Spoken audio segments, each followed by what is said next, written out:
Saudara, KPK menetapkan Wamenkumham Edward Omar Syarif Hiyariye atau Edi Hiyariye sebagai tersangka suap dan gratifikasi.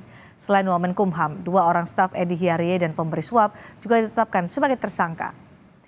KPK menyebut telah menetapkan status tersangka Wamenkumham beberapa pekan sebelumnya. Wamenkumham diduga menerima suap terkait sengketa akta perusahaan tambang melalui rekening stafnya. Sementara dugaan kasus gratifikasi nilainya mencapai 1 miliar rupiah.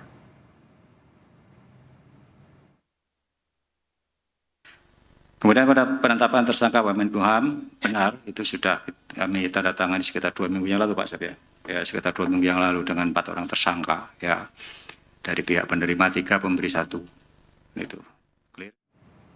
KPK menyebut bekerja sama dengan Pusat Pelaporan dan Analisis Transaksi Keuangan atau PPATK terkait dengan kasus suap dan gratifikasi Wamenkumham Edward Omar Syarif Hiyariye. KPK menelusuri dugaan uang yang mengalir ke rekening orang dekat Wamenkumham.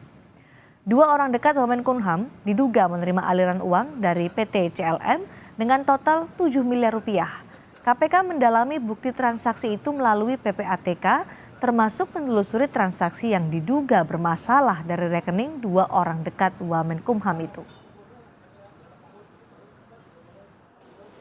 Terkait dengan itu, kami sudah lakukan koordinasi dengan PPATK. Kami sudah lama ada sinergi dengan pihak PPATK untuk menelusuri aliran uang dan juga transaksi yang mencurigakan, termasuk untuk perkara dugaan gratifikasi di Kementerian Hukum dan HAM ini, kami juga sudah mendapatkan banyak data dari PPATK yang berikutnya kami lakukan analisis lebih jauh nanti dalam proses penyidikan sebagai bahan materi penyidikan. KPK menetapkan status tersangka kepada Wamenkumham untuk perkara dugaan suap 7 miliar rupiah melalui rekening 2 stafnya. Selain itu ada juga dugaan gratifikasi sebesar 1 miliar rupiah. Kedua perkara itu diduga terjadi pada 2022 lalu. Meski demikian, Wamenkumham Edi Hiyariye membantah pernah menerima uang berkaitan dengan tugas atau kewenangannya. Kementerian Hukum dan Hak Asasi Manusia juga buka suara terkait penetapan tersangka terhadap Wamenkumham Edi Hiyariye. Dalam keterangan tertulis yang diterima Kompas TV, Koordinator Humas Setjen Kemenkumham Tubagus Arif Fatur Rahman menyatakan Edi Hiyariye tidak tahu sudah ditetapkan sebagai tersangka. Beliau tidak tahu menau terkait penetapan tersangka yang diberitakan media karena belum pernah diperiksa dalam penyidikan dan juga belum menerima sprindik ataupun SPDP. Kemenkumham menyatakan tetap berpegang pada asas praduga tak bersalah dalam perkara ini.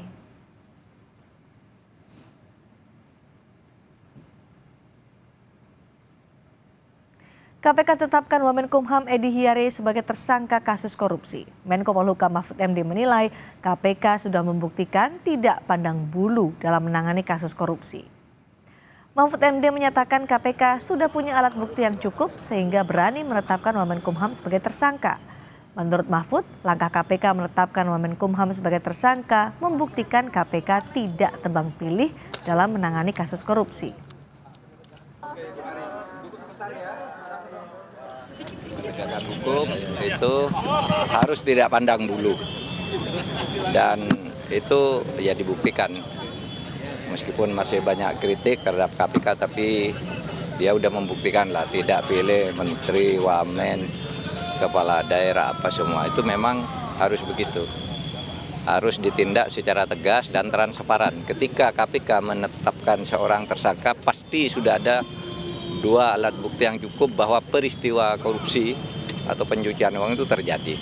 Tinggal nanti menguji alat bukti itu di pengadilan.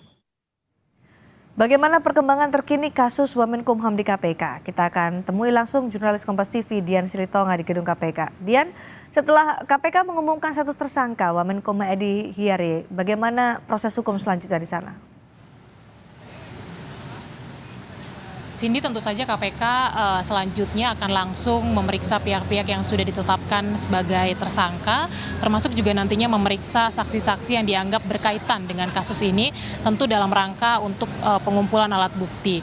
Jadi kita pantau bersama nanti kapan tepatnya para tersangka termasuk Wamenkumham Edi Hiyariye ini akan dijadwalkan diperiksa oleh KPK dalam kapasitasnya sebagai tersangka. Nanti kalau pemeriksaan tersangka sudah selesai dilakukan, selanjutnya KPK tentu juga akan menahan para tersangka. Nah, di hari pertama penahanan tersangka ini biasanya KPK nanti akan melakukan konferensi pers untuk menjelaskan atau menyampaikan kepada publik bagaimana konstruksi perkara kasus, kemudian juga menyampaikan identitas para tersangka dan kemudian juga menyampaikan alat bukti apa saja yang sudah berhasil dikumpulkan oleh KPK.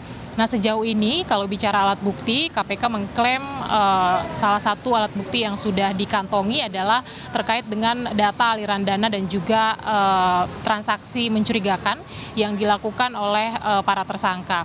Saat ini kita tahu KPK menyampaikan dalam kasus ini menggunakan dua pasal, yakni pasal suap dan juga pasal gratifikasi, tapi tidak menutup kemungkinan, Cindy, kalau dalam proses penyidikan KPK setelah berkoordinasi dengan PPATK kemudian menemukan ada upaya penyembunyian atau mungkin penyamaran hasil dana suap yang dilakukan oleh para tersangka, maka nantinya pasal akan bertambah dengan pasal tindak pidana pencucian uang. Nah, saya sampaikan kembali seperti yang sudah kita ketahui bersama bahwa sebelumnya pada Maret yang lalu ini Ketua Indonesia Police Watch Sugeng Teguh Santoso melaporkan kepada KPK adanya dugaan gratifikasi yang diterima oleh Edi Hiarie dan disampaikan bahwa total nominal nilai suapnya adalah 7 miliar rupiah. Nah, nanti bagaimana perkembangan proses penyidikannya ini yang akan kita nantikan, dan apakah nama-nama yang sudah ditetapkan sebagai tersangka ini sama dengan nama-nama yang juga dilaporkan oleh Teguh ke KPK atau tidak,